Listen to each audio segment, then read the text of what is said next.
If sorrow is how we learn to love, then let us learn. Already enough sorrow's been sown for whole continents to erupt in astonishing tenderness. Let us learn. Let compassion grow rampant like sunflowers along the highway. Let each act of kindness replant itself into acres and acres of widespread devotion. Let us choose love as if our lives depend on it. The sorrow is great. Let us learn to love greater, riotous love, expansive love, love so rooted, so common, we almost forget the world could look any other way.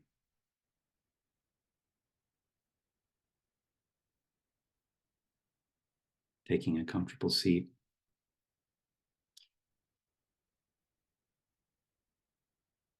Beginning with the neck, just relaxing the neck.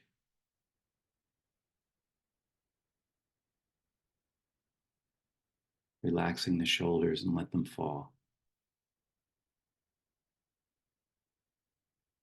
Relaxing the muscles of the face, around the jaw.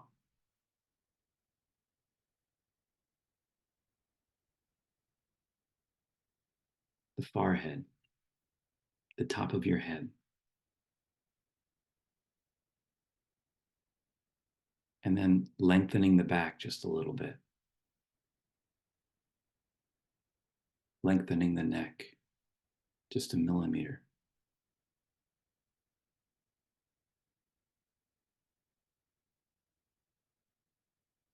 Making a perfect conduit for the breath.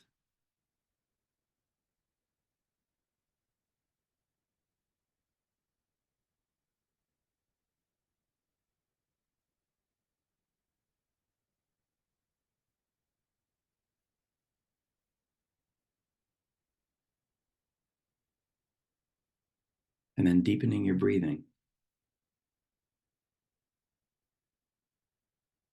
from 3 counts to maybe 4 counts in.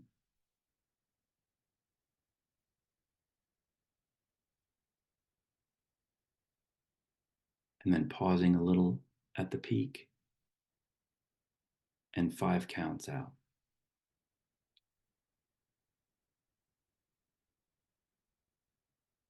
And just relaxing into that, not worrying about counting after the first couple of tries. Just relaxing into it, into that deeper space.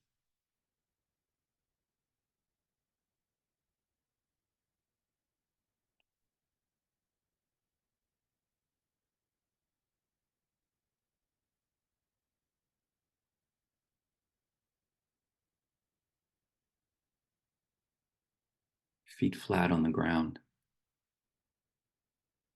Your knees at a right angle, and maybe your hands up on your lap if you feel comfortable practicing this way.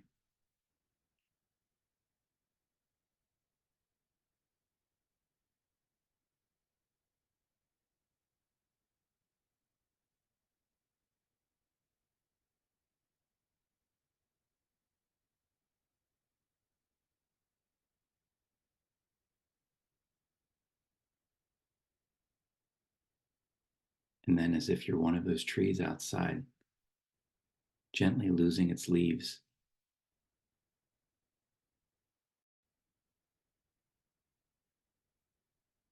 Just feeling all the wind go still.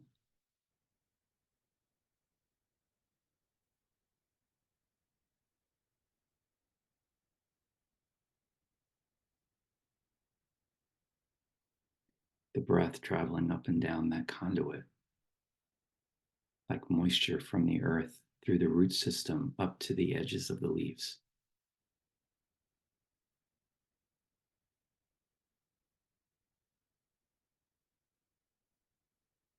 So that every part of you is breathing. Every part of you is drinking from that breath.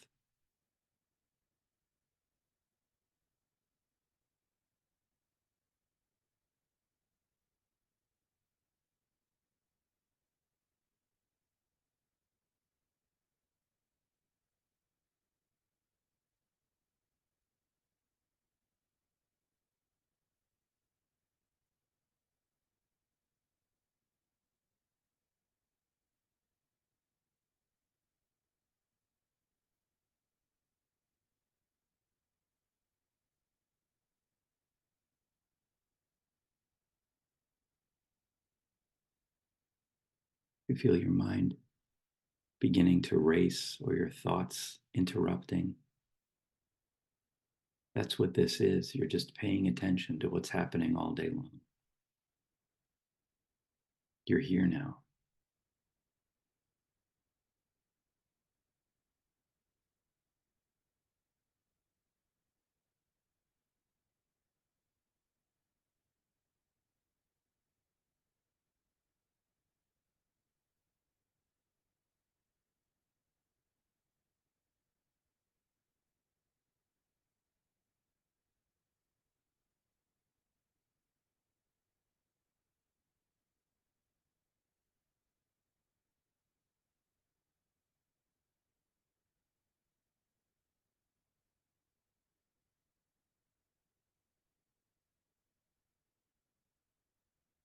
Now going deeper,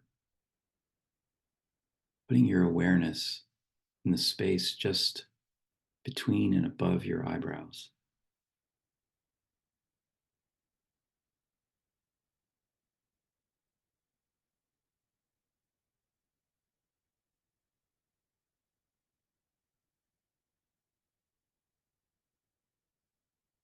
So you feel the breath rising to that space like the ceiling of a cathedral.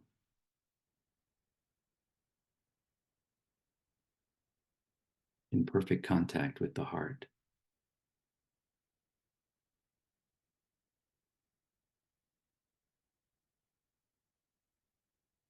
This is bodhicitta. It's mind, body, mind, heart.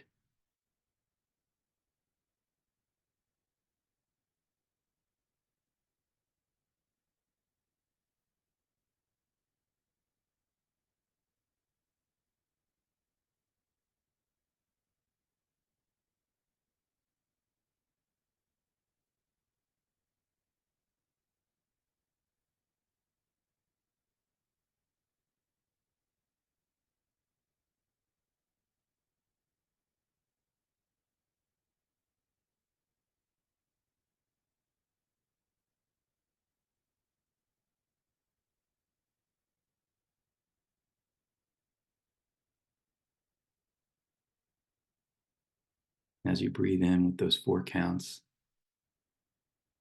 back to our Tonglen discussion, taking in some small suffering in your midst and transforming it in the forge of the heart to compassion. And when you breathe out that 5th count, that last count, it's releasing it as compassion out into the world.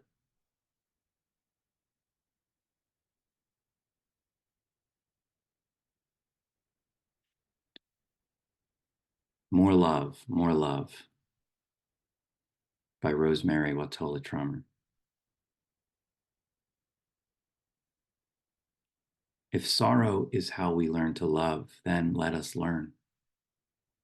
Already enough sorrow's been sown for whole continents to erupt into astonishing tenderness. Let us learn. Let compassion grow rampant like sunflowers along the highway. Let each act of kindness replant itself into acres and acres of widespread devotion. Let us choose love as if our lives depend on it. The sorrow is great.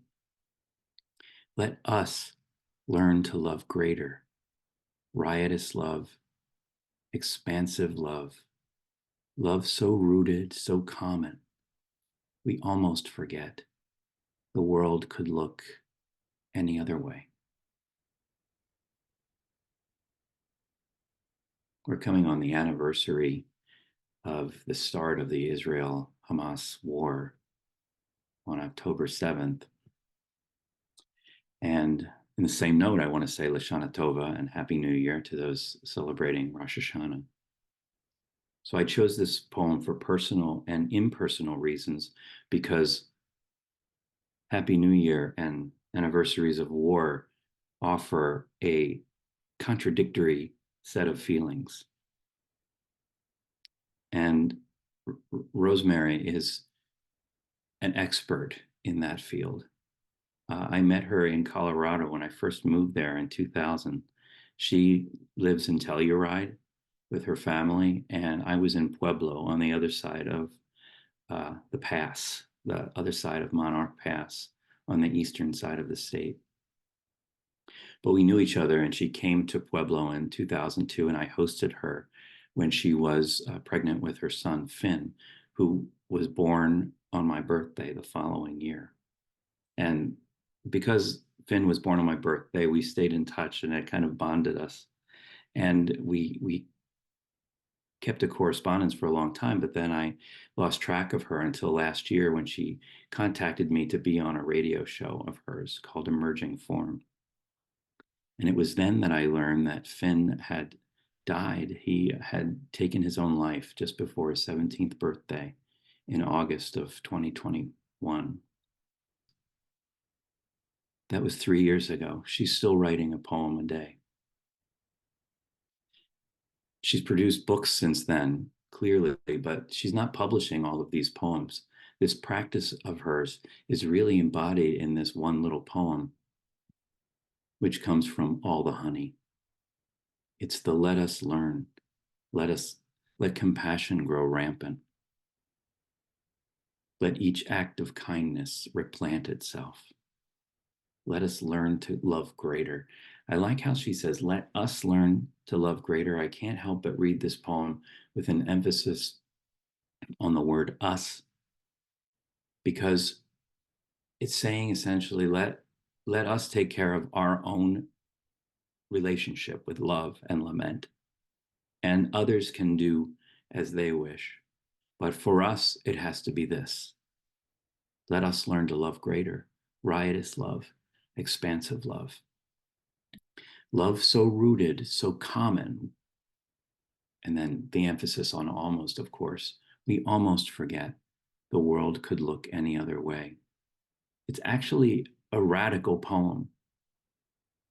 It comes across deceivingly simple. But what it's asking is for us to choose love and choose responsibility for each other to such a wide extent that we could almost forget that the world might be different. We're so stuck in how we think the world is. This is how it is. There are going to be wars. There's going to be hatred. There's going to be irritation, agitation, arrogance. But it could be another way. Here's what she says herself about this practice of writing a poem every day to remind herself over and over of this possibility.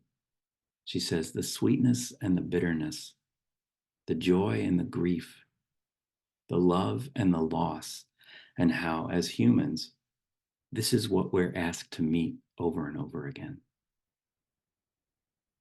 And we almost forget, and we almost forget, and we almost forget. Krishnamurti calls this forgetting freedom from the known, so that when we meet the day today, we might meet a world in which it's completely transformed if we allow for that. She uses the word bittersweet in that statement that she made in an interview. And it's a word that was invented by someone. It happened to be invented by the English poet George Herbert in the 17th century. He was a contemporary of Shakespeare, a well-educated but known as a country poet who wrote beautiful, beautiful poems about this experience of bittersweetness. And of course, we know Mary Oliver's harsh and exciting world in Wild Geese, greeting the world with harshness and excitement.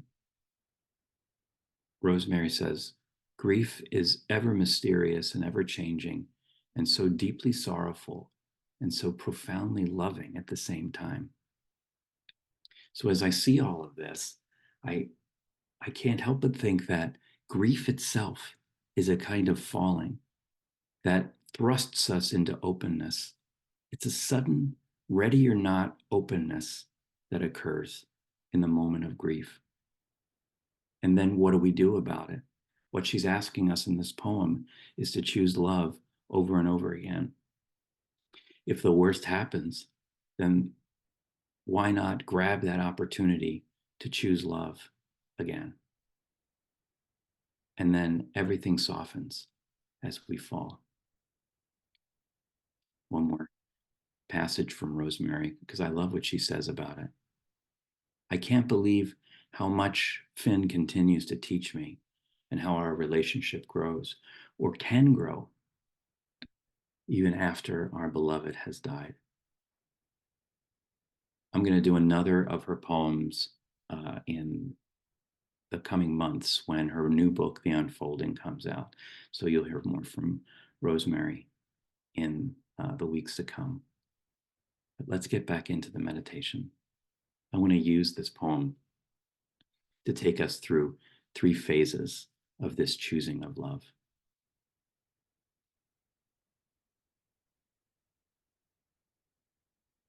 Straightening the back, maybe just rolling the neck a little bit as it's comfortable for you.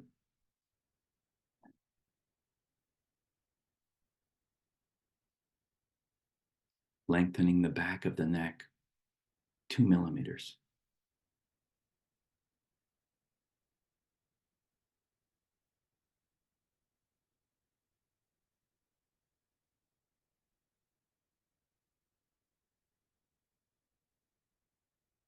Feeling that softness of falling.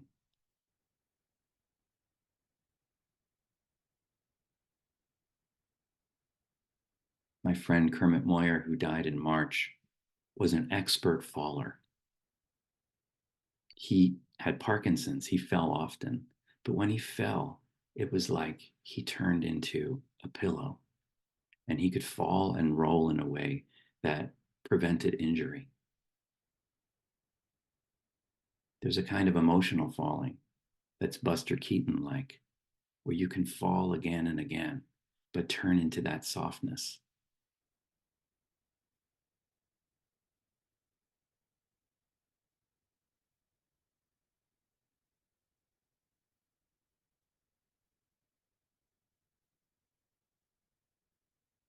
Deepening the breath now to 4 counts in, pausing at the top, at that space in between your eyebrows, the ceiling of the cathedral, or the height of the tree, however you like to imagine it.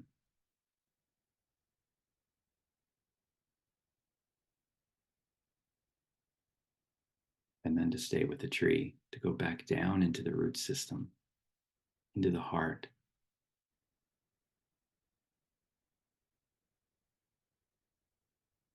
To make that perfect chitta of connection between the mind and the heart.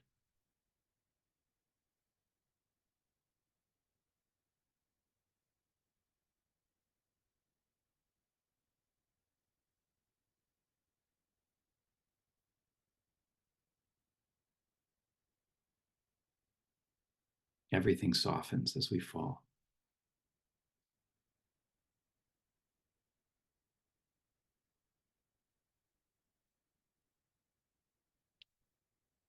George Herbert once said, "The fall furthers the flight in me."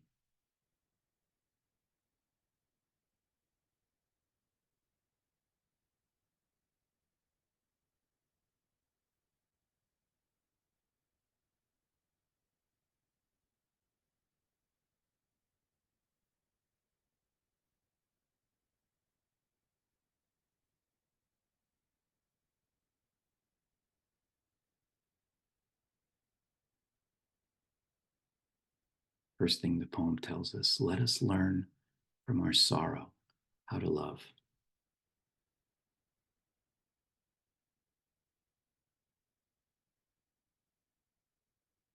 Where's your sorrow today? I mean, located in your body. Where do you feel the knot?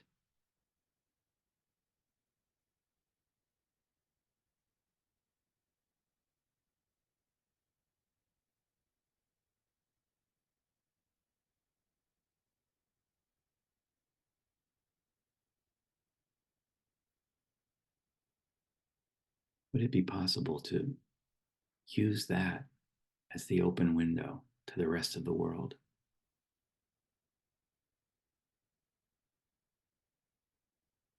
At a funeral, we feel all the old quarrels melt away. At a wedding, our energy is rushing. We break into tears.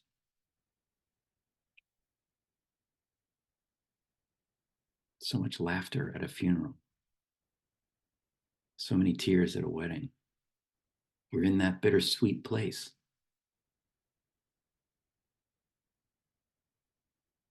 Could we just not close?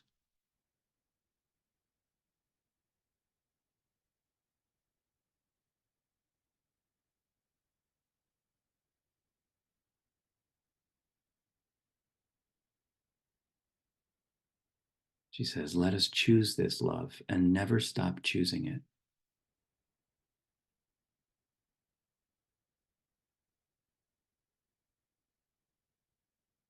Could we inflect our will on saying yes?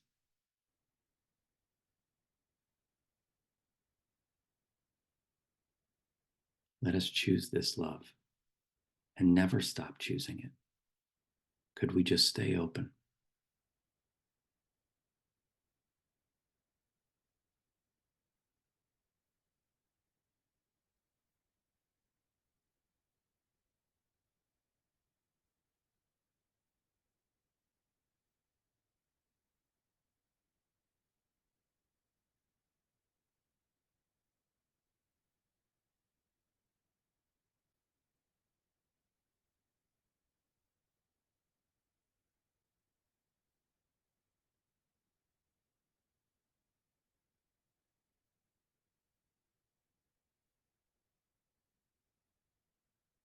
And she says, let us plant those seeds of kindness in ourselves and in the world.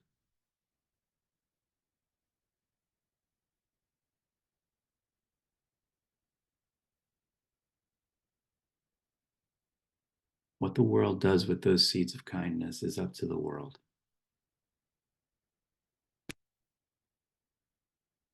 But to take the opportunity each time it comes, let us plant those seeds of kindness in ourselves and in the world.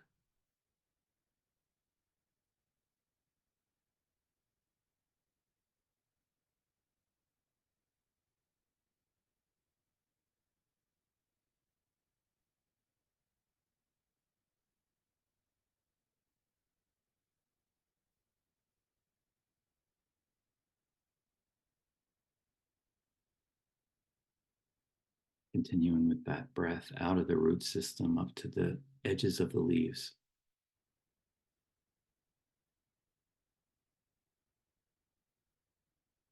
So that everything's drinking from your breathing.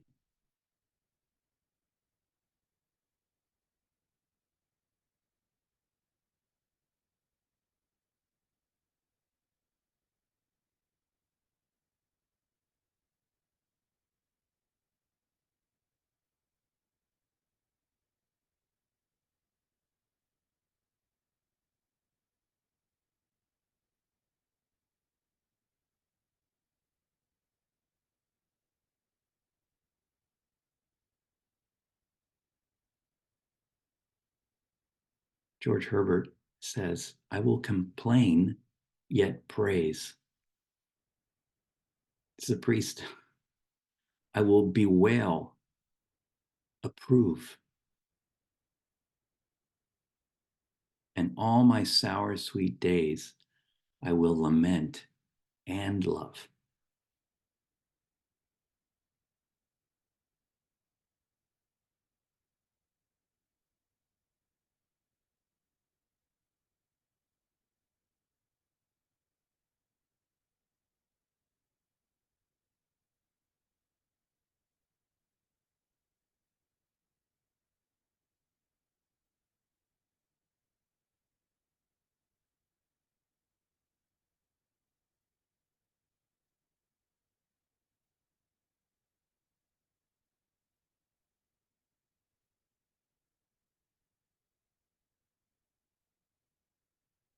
Staying with that breath.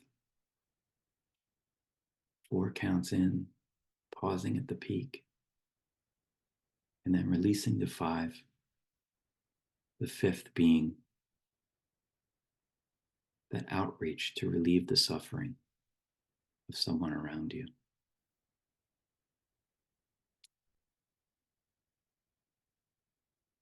Let us learn from our sorrows how to love.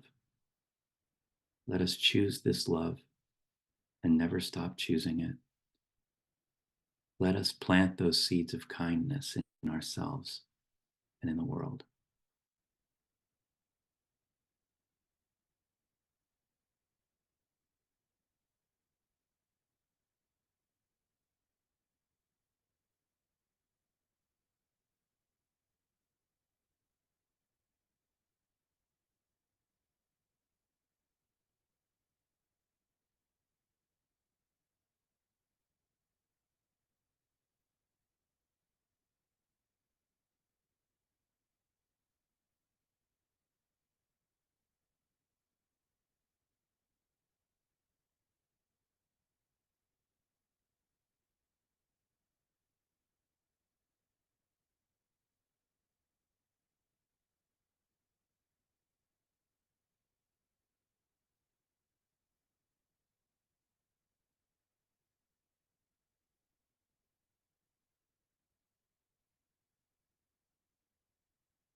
Small furthers the flight in me.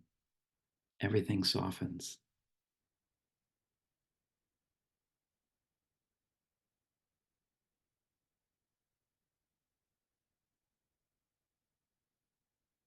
More love, more love by Rosemerry Wahtola Trommer. If sorrow is how we learn to love, then let us learn. Already enough sorrow's been sown for whole continents to erupt into astonishing tenderness. Let us learn. Let compassion grow rampant like sunflowers along the highway. Let each act of kindness replant itself into acres and acres of widespread devotion. Let us choose love as if our lives depend on it. The sorrow is great. Let us learn to love greater, riotous love, expansive love, love so rooted, so common, we almost forget the world could look any other way.